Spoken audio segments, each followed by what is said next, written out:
Right now at noon, one person is in custody, another in the hospital after a stabbing on East Newman Road. And we've got ourselves a sunny, warm, and even somewhat muggy afternoon, but there are more storm chances in our forecast. We'll talk about all that coming up. And a new candidate enters the race for the Republican nomination. The 4 states' most watched news starts now. Detectives investigate a stabbing at a Joplin apartment complex. This is KOAM News at noon.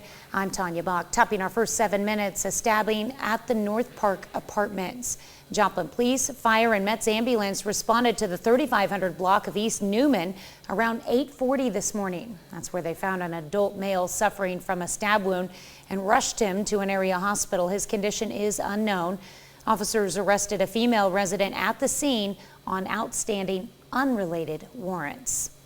An investigation is underway in Dade County after an officer-involved shooting. It started around 10:30 Wednesday morning.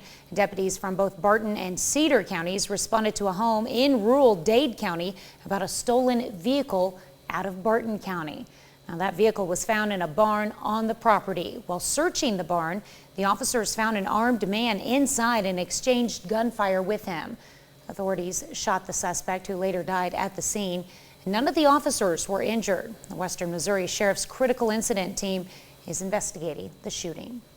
Was turning out to be another warm and sunny Thursday. Chris Warner joins us with a first look at the forecast. Yeah, it's been warm. It's been sunny outside. It's a pretty typical summer day. Not as hot as it can get later in the year, but still a pretty decent day. We've got those sunny skies, just a few clouds. MoDOT camera 20th and range line looking good so far. And as we take a look at the KDOT camera at 69 and East 520th Avenue, just south of Pittsburgh, obviously plentiful sunshine out there. Beautiful day. Yesterday, thanks to the showers and storms, a little bit cooler. Started out at 62, not too far off the norm, but we were a few degrees below average simply because, well, you know, we saw the cloud cover and we saw those rain showers out there. 82 Joplin, 80 Pittsburgh, Fort Scott, 81 Iola, Chanute, Neodesha, 82 in Carthage, 83 Miami, Welch, and the Grove. So here's a look at what we are keeping an eye on as we head through the rest of the day.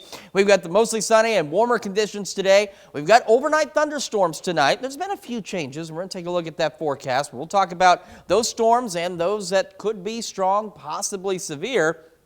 And we've got those strong to severe thunderstorm chances continuing into our Saturday as well. We'll take another complete look at your forecast here in a few moments, but with the severe weather possibilities, we want to remind you, take time to scan that QR code or go to your favorite app store and search for the KOAM Skywatch weather app. Get the latest weather alerts, latest forecast, everything you need in the palm of your hand. That way, if you're anywhere away from a television set, like on the weekend, you'll be informed on the latest weather in the area. Tanya?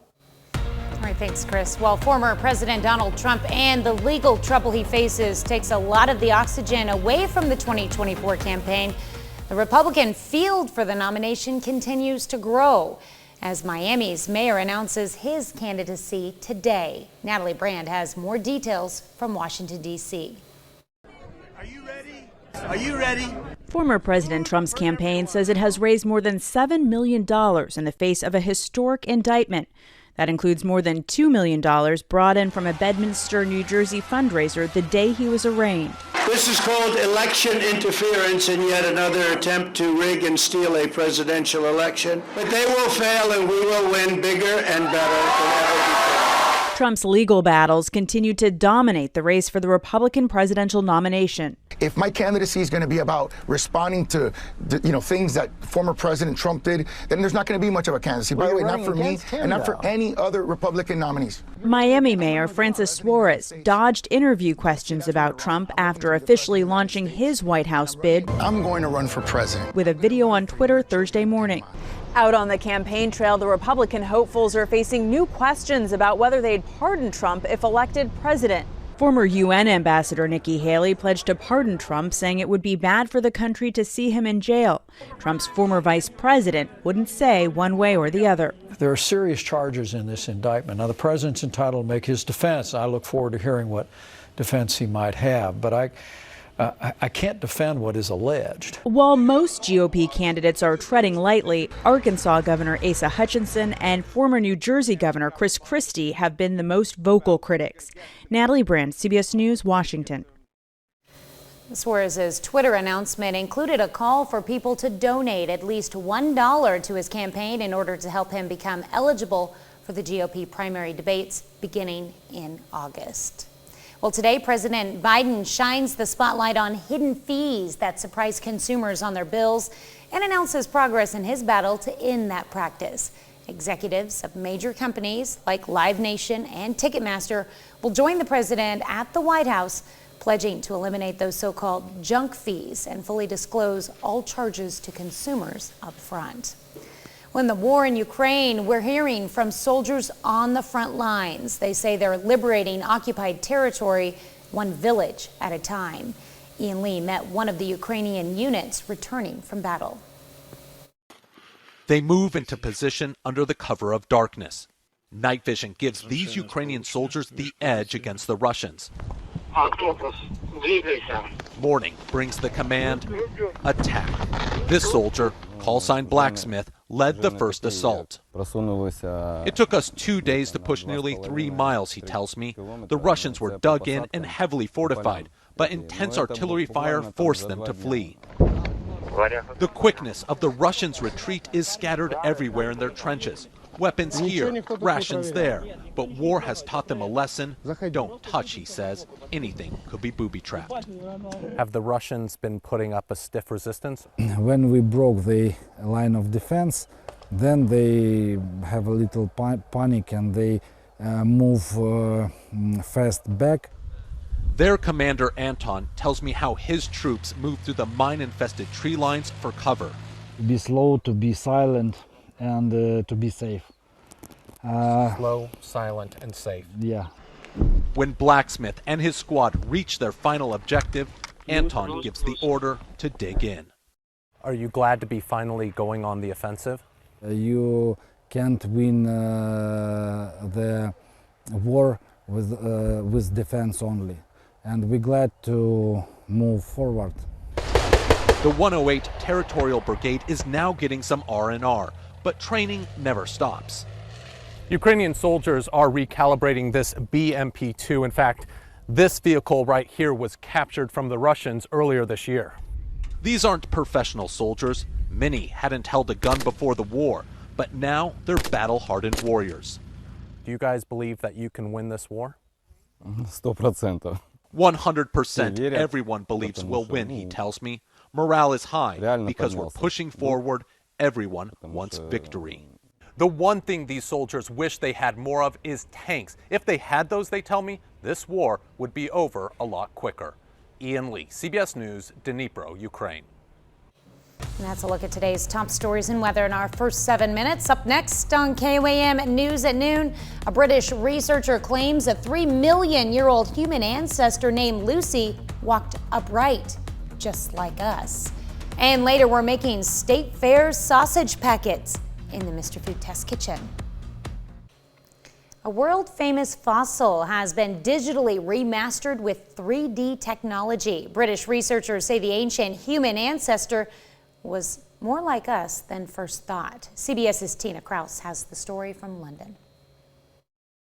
Until now, bare bones were all researchers had to work with to piece together whether a 3-million-year-old human ancestor named Lucy could move like we do. But until the last few years, we've not really had the technology to directly test it.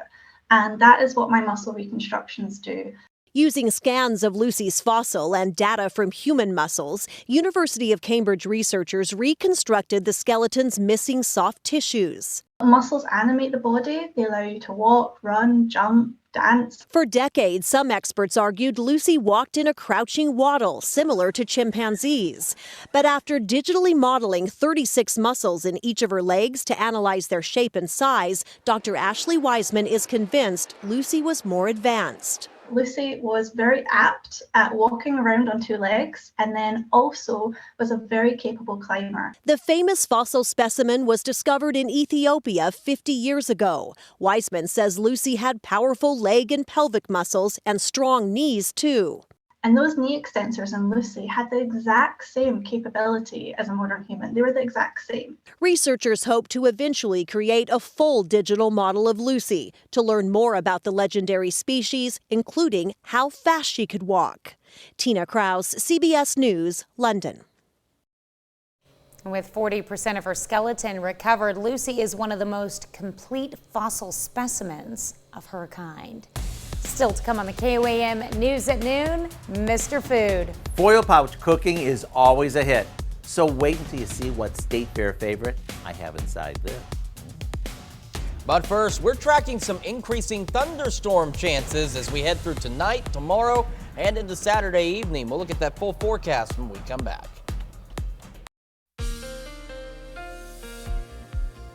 Welcome back to the KOAM News at Noon. So today we've had ourselves a pretty hot, well, not necessarily hot, but it's been a warm and the evening hours, it's going to stay mild, and then we've got thunderstorm chances building in. Let's take a look at these storm chances that we've got over here right now. As you can see, we have that low to elevated hail risk and wind risk still out there for parts of southeast Kansas and into northeast Oklahoma. This was updated roughly 40 minutes ago. And it's not much different from this morning. Still a very low tornado risk. No highlighted areas. Of course, as we've mentioned, it's never fully zero, but it's a very low risk, and that's some good news. And this is going to all feed from a thunderstorm complex expected to develop here in the next couple, 3 hours out in western Kansas and eventually roll in here as we head into the overnight hours. All right, tomorrow we've got a low wind risk for a stray strong storm or two, maybe a low-grade severe storm, but we're looking at more of a scattered thunderstorm situation as we head into tomorrow. And then for our Saturday, this is the one we're really watching where we've still got this elevated risk for a good portion of the area for strong to severe thunderstorms. And we're talking that large hail, strong damaging wind gusts. It's a very low tornado possibility at this point, even heading into Saturday. Of course, again, it's not zero, but it's very low. The biggest threats here are hail and wind. So let's take a trip down the road and see what we're looking at as we head into tonight. We'll start to see some of these scattered storms. So one thinking is that complex out to the west is going to do a lot like it did on Tuesday morning when we had those thunderstorms roll through. I'm sorry, gosh, today's Thursday. It was Wednesday morning where we had some showers and a couple of thunderstorms in southeast Kansas, but we had the severe threat roll through parts of northeast Oklahoma into northwest Arkansas. And that's looking like one of the more likely scenarios that's going to play out tonight once we get past midnight.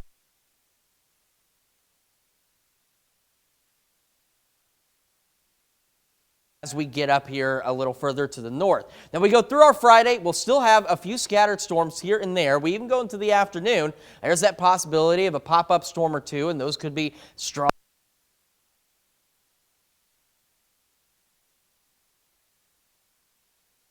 Is when things really start to change up. We'll start to see showers, thunderstorms.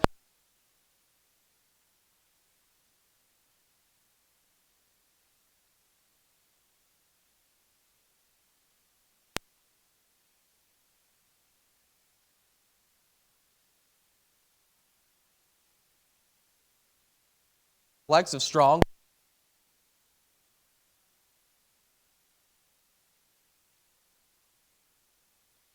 Patch rolls through, we get a little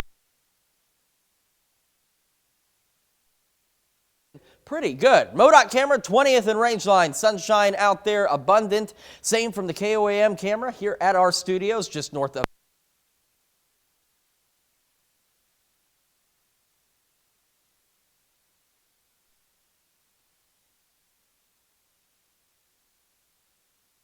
Pittsburgh as well, sitting at 80, and temperatures around the area are getting warm for sure.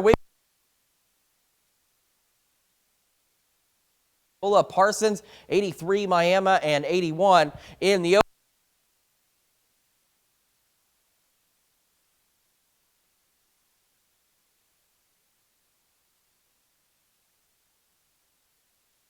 and Saturday ahead of the storms.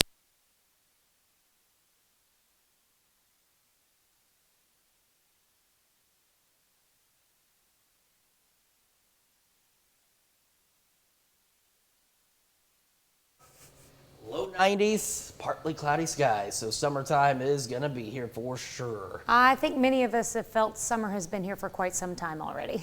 I completely agree. For me, these temperatures are a bit on the hot side, even into the 80s, so it's been summer for a minute. What I have been enjoying is the fact that I do not need to turn my AC on my way to work. That's been pretty nice, too. In fact, this morning, again, heater. Can't believe it. I haven't had to do heater, but I've had to keep the AC off. It's been nice. It's been lovely. All right, thanks, Chris. Well, stick around. We're making State Fair sausage packets after the break. Well, if you're a fan of State Fair foods and foil dinners, you're in luck. Today we're making State Fair sausage packets in the Mr. Food Test Kitchen. Whenever we do a segment featuring a recipe that's cooked in a foil pouch, we always get requests to create more. And I get it. After all, they're easy to assemble, fun to eat, and simple to clean up. That's why we're sharing a new foil packet recipe featuring a State Fair favorite, sausage, peppers, and onions. And it goes together like this. We begin by tearing 4 pieces of heavy-duty aluminum foil, so they're about 12 inches square. Then we cut red and green bell pepper into strips and place them in a bowl, along with some thinly sliced onion and a few spices. Now for the assembly, we place a quarter of the veggies onto the center of each piece of foil and top them with some Italian sausage that we've cut into chunks. Spoon some spaghetti sauce over it and loosely fold up the foil, making a pouch that's ready to cook in the oven or on the grill. Once they're done, which only takes about 20 minutes, it's up to you to decide whether you want to eat these right out of the foil or dish them up on a crusty roll with a bit of the sauce. Either way, you'll be in for a treat. To get the recipe for what we call State Fair sausage packets, simply visit our website. I'm Howard in the Mr. Food Test Kitchen, where today we found an easy wrapped up way for you to say, ooh, it's so good. We can find this recipe along with a lot more good food from the Mr. Food Test Kitchen online. Just go to our website at KOAMnewsnow.com. Here's a look at our 4 state market prices.